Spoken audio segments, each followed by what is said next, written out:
I request the minister to motion moved. I request the minister to explain the silent features of the bill.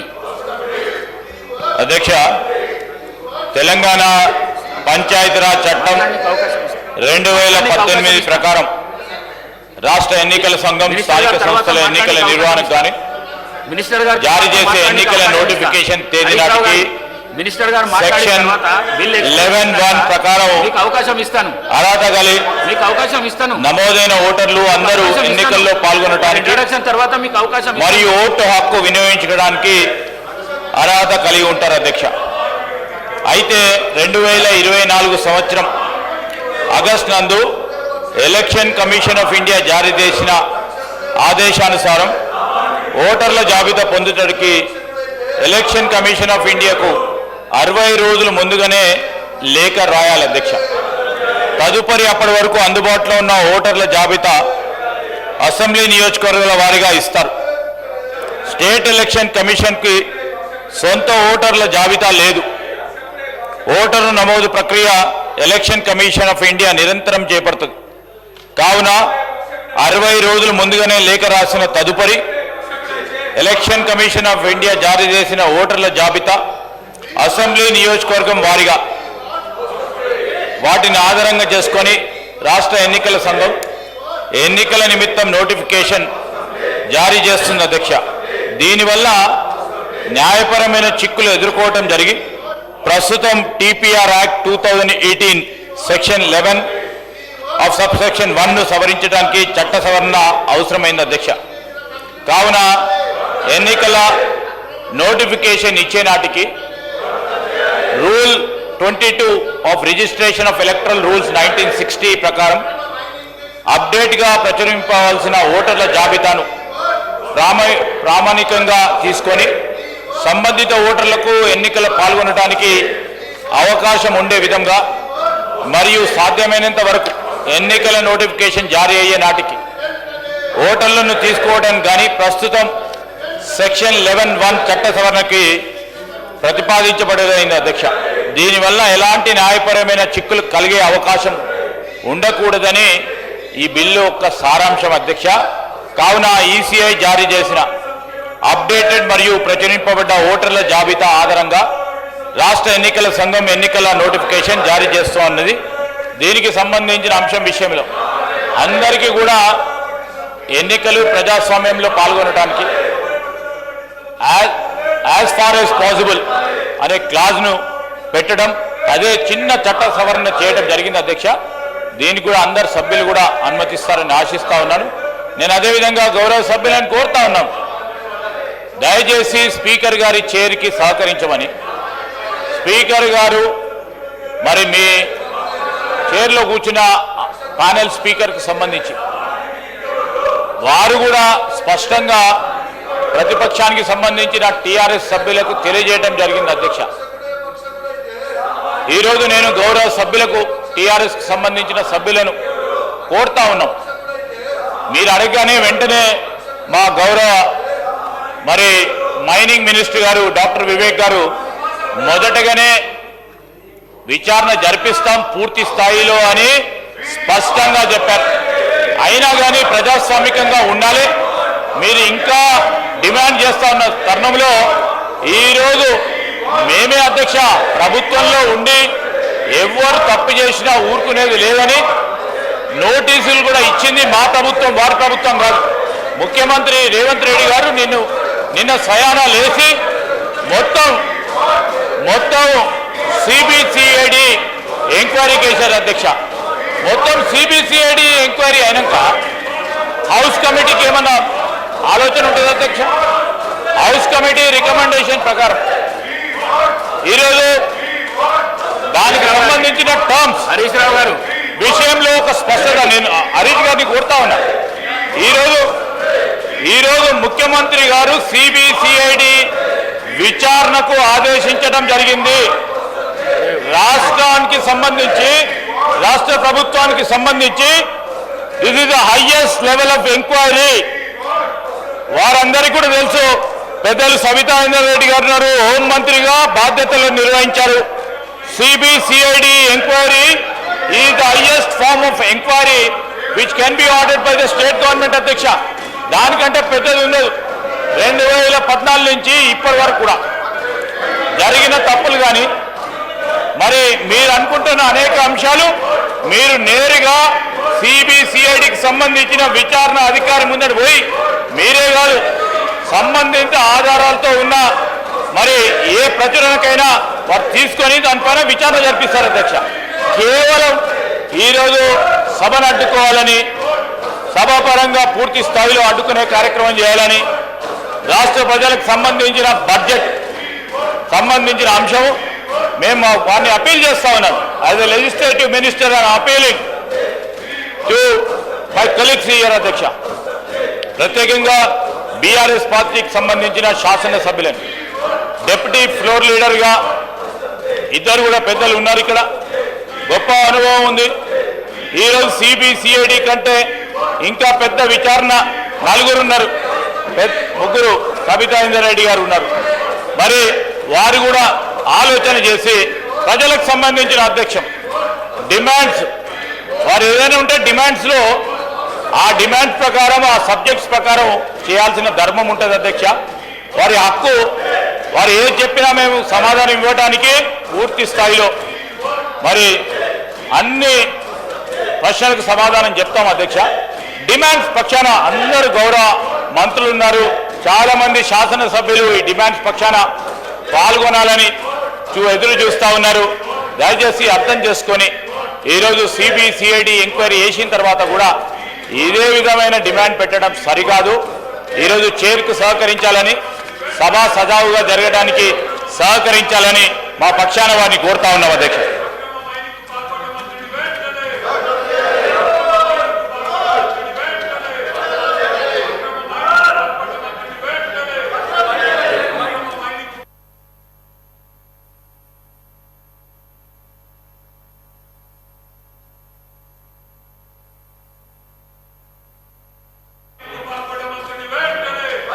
Now discussion on consideration of the bill. BJP తరఫున ఎవరైనా మాట్లాడతారా?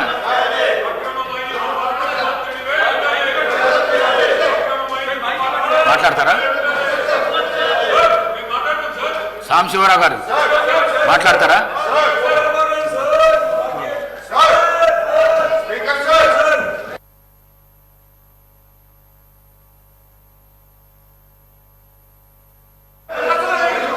Discussion is over. I request the Minister for Legislative Affairs to reply to the discussion. Discussion over. Adhyaksha, I beg to move the bill be passed.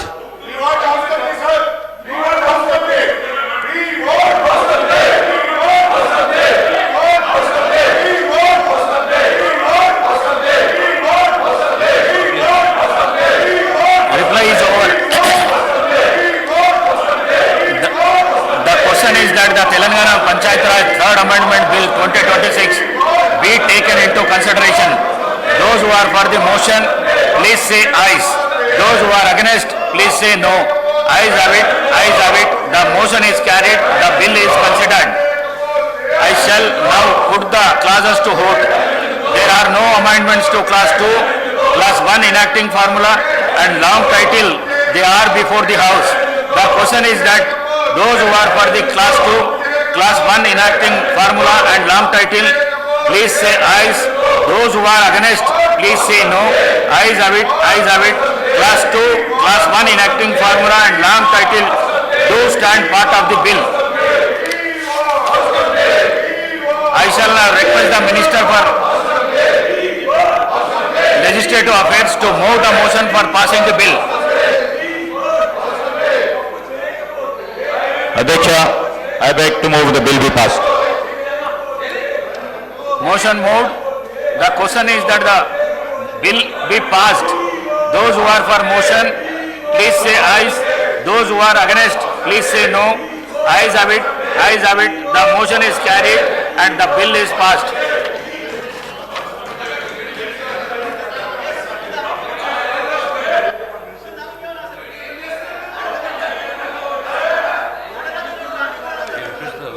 I request the Minister for Legislative Affairs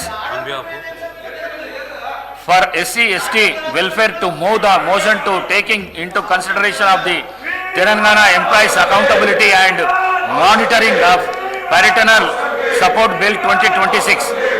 Minister garu. Honorable Speaker, sir, I beg to move for taking into consideration of Telangana Employees Accountability and Monitoring of Parental Support Bill 2026. Motion moved. I request the Minister to explain the silent features of the bill. అధ్యక్ష, భారత రాజ్యాంగంలోని 22వ article పరంగా హుందాగా జీవించే హక్కుతో సహా వివిధ అంశాలతో కూడిన ప్రాణ రక్షణ హక్కులను వివరిస్తుంది. ఉమ్మడి కుటుంబ వ్యవస్థల నుండి కేవలం భార్య భర్త అవివాహిత పిల్లలతో కూడిన చిన్న కుటుంబంగా న్యూక్లియర్ ఫ్యామిలీస్ గా మార్పులు రావటం, తద్వారా వయోధికులైన తల్లిదండ్రులను పట్టించుకోకపోవడం, వారికి అండదండలు లేకపోవడం వంటి సంఘటనలు పెరిగిపోతా ఉన్నాయి అధ్యక్ష. అందువల్ల సంస్థాగతమైన మరియు న్యాయపరమైన జోక్యాలు అవసరం ఏర్పడతా ఉంది. ఆధునిక సామాజిక ఆర్థిక పరమైన సందర్భంలో సాంప్రదాయకమైన కుటుంబ విలువలను పటిష్టం చేస్తూ సమాజంలో అమలు పరచదలికిన నైతిక బాధ్యతను పెంపొందించాల్సిన అవసరం ఎంతైనా ఉంది అధ్యక్ష. ఉద్యోగి యొక్క ఆధారపడిన తల్లిదండ్రులు భారతీయ కుటుంబ వ్యవస్థలో విడలేని భాగంగా ఉన్నందువలన తల్లిదండ్రుల పట్ల నిర్లక్ష్యం వహిస్తున్న ఉద్యోగుల్లో నిర్ణీతమైన ప్రమాణాలను నెలకొల్పడం ద్వారా అమలు పరచదగ నైతిక విలువలను పెంపొందించడానికి ఉపయోగకరంగా ఉంటుందని భావించడమైనది. మరియు సమాజంలో ప్రతి ఉద్యోగి ఆదర్శవంతంగా ఉండేటట్టు చూడాల్సిన అవసరం ఉంది. తమను తామును పోషించుకోలేని వయోవృద్ధులైన తల్లిదండ్రుల సంక్షేమం, ఆర్థిక భద్రతతో హుందాగా జీవించేటట్టు చూడడానికి ఉద్యోగుల జీతం నుండి కేటాయింపు చేస్తా ఉన్న మొత్తం ద్వారా ఆధారపడిన తల్లిదండ్రులకే ఉద్యోగులైన పిల్లల నుండి ఆర్థిక మద్దతు ఉండేటట్లు చూడటానికి గాను నిర్మాణాత్మకమైన చట్టంను రూపొందించాల్సిన అవసరం ఉంది. దీనికోసం వయోవృద్ధుల నుండి వచ్చిన అప్పీళ్లను విచారణ చేసి మరియు పరిష్కరించుటకు వయోవృద్ధుల కమిషన్ను ఏర్పాటు చేయవలసి వచ్చింది. వయోవృద్ధులైన జనాభా కొరకు ఉద్దేశించిన ప్రయోజనం పొందే విధంగా వారికి అందేటట్లు చూడటానికి మొట్టమొదటిసారి రాష్ట్ర స్థాయిలో ఒక పర్యవేక్షణ యంత్రాంగం ఉండాల్సిన అవసరం ఉందని ఆలోచన చేసి గౌరవ ముఖ్యమంత్రి రేవంత్ రెడ్డి గారు మరి ఈ ప్రక్రియను చేపట్టడం జరిగింది అధ్యక్ష. 2008 ఏప్రిల్ 2వ తేదీ నాడు మరి DWA1 శాఖ వారి GOMS 10 ద్వారా అమలులో తేబడ్డ తల్లిదండ్రులు మరియు వయోవృద్ధుల పోషణ మరియు సంక్షేమ చట్టం 2007లోని 56వ కేంద్ర చట్టం ఉన్నప్పటికీ ఉద్యోగులైన పిల్లలు, ముఖ్యంగా ప్రభుత్వం లేక ప్రైవేట్ రంగంలో నుండి జీతములు పొందుతున్న వారిపై ఆధారపడి ఉన్న తల్లిదండ్రుల పోషణ మరియు సంక్షేమం పట్ల జవాబుదారీతనం ఉండేటట్లు చూడటానికి గాను మరింత దృష్టి కేంద్రీకరించి అమలు చేయగల యంత్రాంగాన్ని ఏర్పాటు చేయాల్సిన అవసరం ఉందని మా ప్రభుత్వం తలంచింది అధ్యక్ష.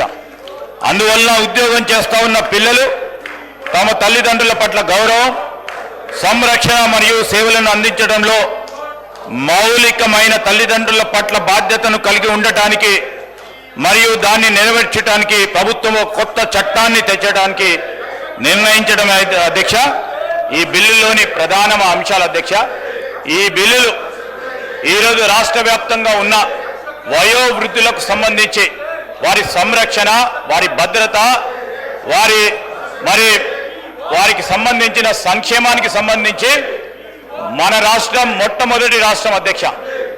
ఇలాంటి ఒక ప్రొడక్టివ్ బిల్, ప్రయోజనకరమైన బిల్లును ఈరోజు బిల్లులో మీ ద్వారా మీ సమక్షంలో మా కాంగ్రెస్ పార్టీ ప్రభుత్వంలో మొట్టమొదటిసారి వయోవృద్ధులకు సంబంధించి, తల్లిదండ్రులకు సంబంధించి ఒక చట్టపరంగా వారికి భద్రత కలిగించి వారి సంక్షేమాన్ని ఆలోచన చేస్తా ఉన్న ఈ కార్యక్రమాన్ని దృష్టిలో పెట్టుకొని అయినా దీనికి సంబంధించి చర్చలో పాల్గొనాల్సిందిగా నేను టీఆర్ఎస్ సభ్యులని కోరుతా ఉన్నాను. ఎందుకంటే ఈరోజు అందరి తల్లిదండ్రులకు సంబంధించి మొత్తం రాష్ట్ర వ్యాప్తంగా తల్లిదండ్రులకు సంబంధించిన అంశం అధ్యక్ష.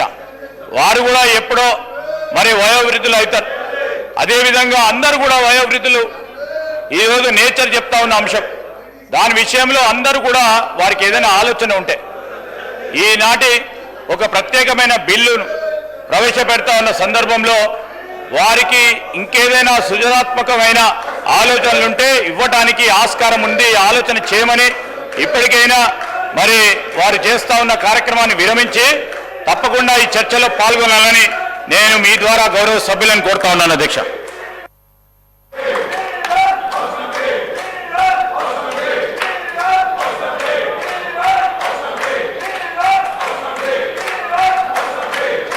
గౌరవ హరీష్ రావు గారు, హరీష్ రావు గారు, హరీష్ రావు గారు, హరీష్ రావు గారు, హరీష్ రావు గారు, హరీష్ రావు గారు, స్వయాన రాష్ట్ర ముఖ్యమంత్రి గౌరవనీయులు రేవంత్ రెడ్డి గారు సిబిఐ ఎంక్వైరీకి స్టేట్మెంట్ ఇచ్చిన తర్వాత హౌస్ కమిటీ అడుగుట్లో ఏమైనా మతలబ్ ఉందా?